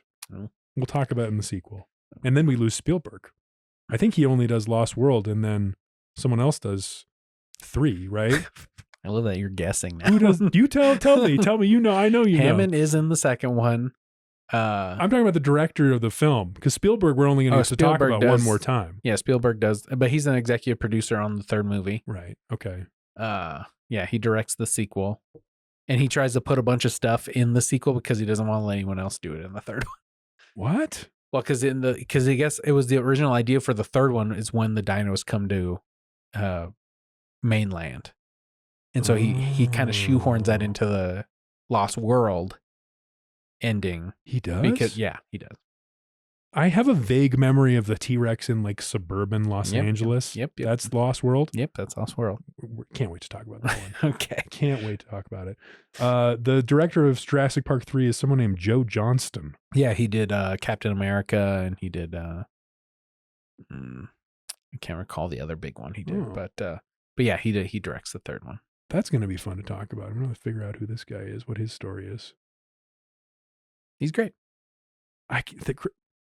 We'll get to Chris Pratt. We're at the credits. I have a take on the credits. Are we ready for my take on the credits? Yeah. Do you have any other lines you wanted to shout out that we haven't talked about? There's so many. He's like, hey, after careful consideration, we decided not to endorse your park. And he's like, I agree. Yeah. It's good. It's good. There's some great Hammond lines we haven't talked about. Like, we talked about God creates dinosaurs. What you call discovery, I call the rape of the natural world. Yeah, that just like, okay. Yeah, that one's a lot. All right. Dr. Sattler. Oh, here's another creepy Malcolm line, which is, Dr. Sattler, I refuse to believe that you are unfamiliar with the concept of attraction. Which my wife liked. She was like, ooh, but I think she's putting Jeff Goldblum on, Jeff Goldblum saying that to you is a lot different than. Can I pitch you on a new segment? Speaking of your wife's take. Okay. Yeah. Sorry. I brought her up. Oh, no, I like it because my wife was dreading this. She thinks the fact that we're doing this is weird. Looking back on these movies is kind of like, anyway. But I made her watch this with me and she insisted she had seen this movie. We get 10 minutes in. She's like, I've never seen this movie. So we get into it. And so here's the segment is wife takes. What did your wife think about this one? Because Megan loved it. She ended up being really into it. Yeah, it's a great movie. It's good. It's a fun time at the movie. It's the quintessential blockbuster, summertime blockbuster. Oh, it's so good. I wish they would put it up on like a drive-in theater. I would watch it again. Outdoors. Yeah. If they could, they do the Lord of the Rings at the Alamo. They do that like once a year. They'll show all of them, extended cuts. They should do that with these. They're very good. They should. I'm glad we're agreed on that. How did Mallory think? Did she like this one? Yeah, she liked it. She liked it? I think it's she refuses to watch the Pratt ones, but that's because how she feels about Chris Pratt. Yeah, I've talked to a few people about that. They're like, when I was like, I'm doing this, they're like, yeah, I don't like it anymore because of Pratt. Well, that's the whole thing is like the argument that you shouldn't have such big stars anymore. I mean, like, you get the right actor for the job back in the day. That's why you got Sam Neill, you got Laura Dern. They'd done movies. They were proven, they could be good actors, but they weren't, the star isn't bigger than the movie. They didn't bring their own like sort of celebrity persona. And now you can't do that really, unless you get unknowns. Well, it depends on the movie. It depends on the franchise, I don't think so. Well, that's what, like the new Superman that's coming out. No one knows who that guy is. Not a celeb. That way it can be, that's going to be Superman now. The way I've heard people talk about this is like more in terms of like the Marvel characters where the star is Iron Man. That's a bad example because Robert Downey Jr. is the exception that proves the rule. But like Chris Evans, when Captain America started, he wasn't really a star. Captain America was the star. People are showing up for the comic heroes that they love. Yeah, Thor. Not now him. People like this. See, that's where it gets weird because the Marvel was so big, it turned these guys into stars. Yeah. But just like this movie, it made Sam Neill a star. It made Laura Dern a star. Laura Dern definitely a star. You don't think Sam Neill? Well, Sam Neill's like kind of. Yeah, he went back to New Zealand or wherever. John Carpenter movie that was cool, but I think that was before this. I couldn't tell you anything else he was in. He's in Hunt for the Wilderpeople. He was like the first real like breakout star of like New Zealand, I think. He's like he's a star in New Zealand, just so you know. Now I know. Yeah. He's in a Taika Waititi movie.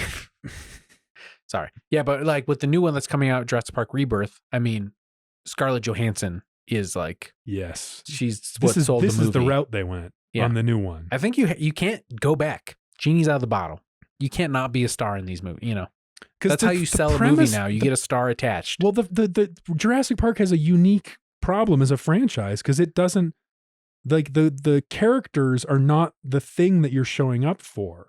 Yes, I'm sure. I want to go see not like Scarlett Captain Johansson. America. That's the actor you're showing up for. Yeah. But the premise of Jurassic Park is the special thing. The premise of cloning the dinosaurs, dinos and humans co-living together, and the threat of the dinos. And like maybe the chaos theory stuff. But like that's the special thing of this franchise. Not any like, there's not like, oh, I love Superman. There's not Captain America at the core of it. Yeah, there's like the characters are... There's the paleontologist that you need to do the safety check. There's the military dude that you need to go and protect you while you do your expedition on the island. There's the... Again, this is an argument for why I think the smaller story works. When you try to expand it too much, which happens in the Jurassic World movies, it falls apart. You don't want to try and be too complicated. You want to keep it together. Small. And that's all I'll say about the coming up movies. Well, we're almost there. We're almost there. Yeah, we're going to get there.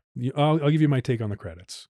Yes. Produced by Kathleen Kennedy showed up. Oh, interesting. She's been in the news lately. Yeah. Kathleen Star Wars Kennedy. lady. Yeah. The longtime head of Lucasfilm ever since Disney bought it from George Lucas. Oh, yes. She's been in charge of the Disney sequels. And just last week, news broke that she is leaving. Being pushed out, leaving. Well, yeah. We don't know. She's going away. Yeah. I just thought that was interesting. George Lucas, Steven Spielberg, all part of the same kind of class of director. Yeah. They all went same era. Yeah. And Lucas famously said once he saw the CGI on this, he goes, I can finally do the prequels now. Oh, really? Yeah. Dang. Yeah, that's that was cool. the thing he said, yeah. After he saw what they could do with the CGI here. And I've heard people argue that either you're a Star Wars CGI person, because he went all CGI, no practical. Yes. In for the prequels. Yeah, the prequels. And then he learned his lesson. Perhaps a mistake. Yes. And then, or you're a Although Spielberg the prequels are better CGI. the prequels are better. They deserve but the CGI I'm not the first one to say that.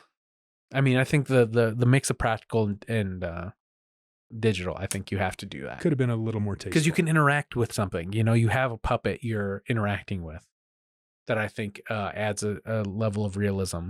You could touch it, Sorry. Which they're also doing in the Fantastic Four movie. The Thing is a practical suit that they're putting CGI over. So when he's doing stuff, he's he's so actually, the actors can move in actual space. He can touch things. He can, when he's doing that.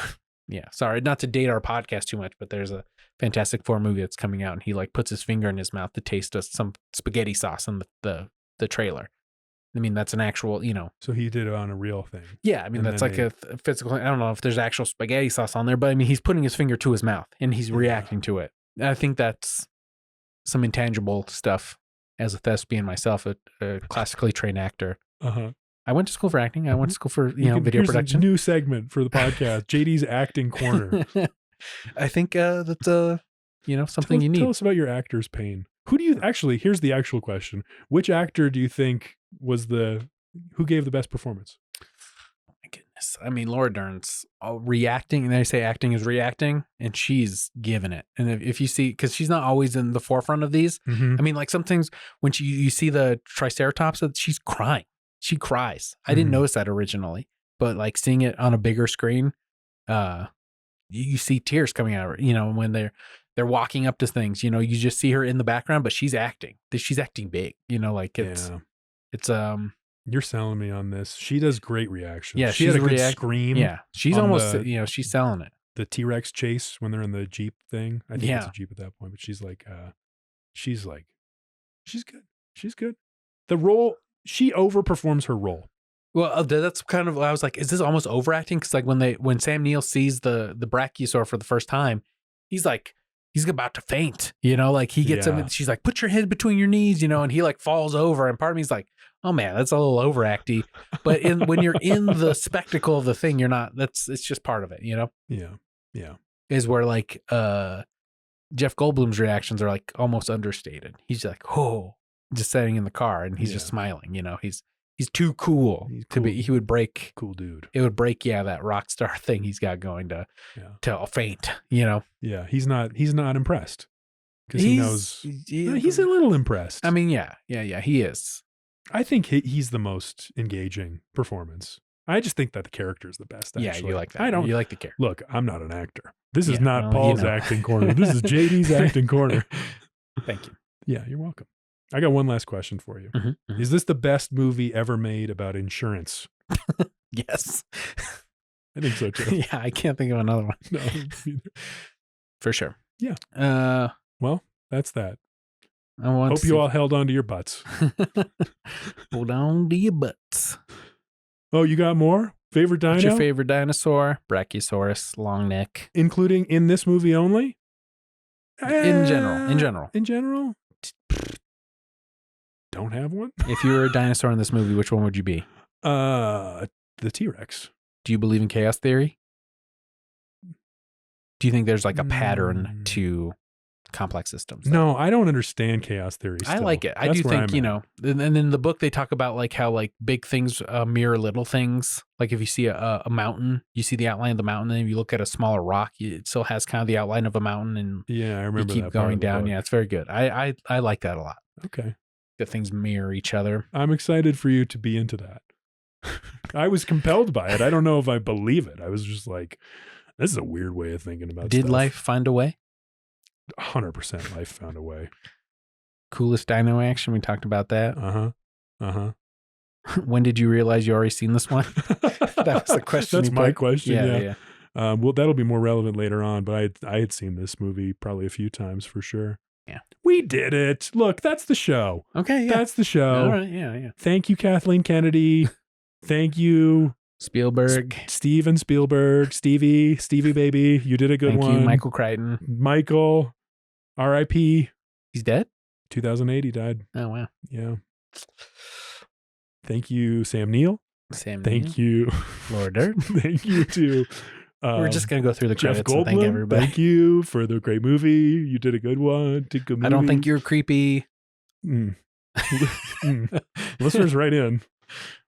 Yeah, Was he a fucking creep. A little bit. A little bit he was. Sorry, you don't have that raw animal magnetism. Are you mad because you don't think you can pull it off? Is that why you don't like it? Let listeners decide that as well. Okay. All right, yeah. Look, we did it. We held on to our butts. Yeah. We'll see you next time for The Lost World. Life finds a pod.